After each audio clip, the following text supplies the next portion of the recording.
পরিবহন ধর্মঘট সম্পর্কে আরও জানতে এখন যাচ্ছি চট্টগ্রামে। সেখানে আছেন আমাদের সিনিয়র করেসপন্ডেন্ট আরিজ আহমেদ। আরিজ, চট্টগ্রামে পরিবহন ধর্মঘটের ফলে এতে সাধারণ মানুষের দুর্ভোগের চিত্র কেমন দেখছেন আমাদের জানান। বিকাশে কম খরচে ক্যাশ আউটের লিমিট বেড়ে 50,000, প্রিয় এজেন্টও 2টা।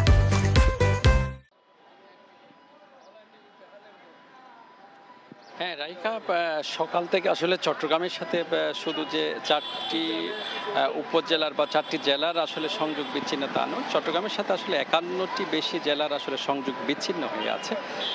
এছাড়া চট্টগ্রামের সাথে ঢাকা এখানে সহ 3 পার্বত্য চট্টগ্রাম আপনি যেটা বলছিলেন, এর পাশাপাশি যে চট্টগ্রামের সাথে যে আরও 68টি সড়ক যোগাযোগ আছে সেটিও আসলে বন্ধ আছে। এই কারণে আসলে মানুষের দুর্ভোগ বেড়েছে।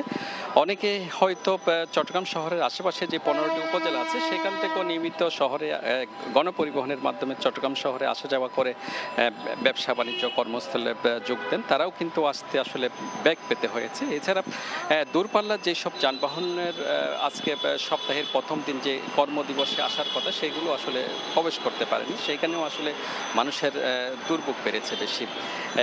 এখানকার যে মালিক শ্রমিক ঐক্য পরিষদ যেটা বলছেন যে তারা নৌরাজ্য ঠিকাতে মহাসড়কগুলোতে যে নৌরাজ্য আছে, নৌরাজ্যকর পরিস্থিতি ঠেকাতে এই আন্দোলনে নেমেছেন এবং প্রশাসনের একটি নজরে আনার জন্য তারা এই 48 ঘন্টার ধর্মঘটে গেছেন। তবে জেলা প্রশাসনের পক্ষ থেকে আমাদেরকে যেটা বলা হয়েছে যে আজকে বিকেলের মধ্যে আন্দোলনকারীদের সাথে তাদের একটা সভা আহ্বান করা হয়েছে।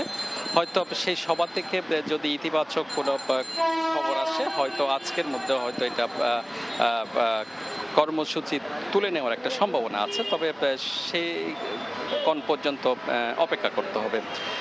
এই ছিল রাইকা এখানকার সর্বশেষ।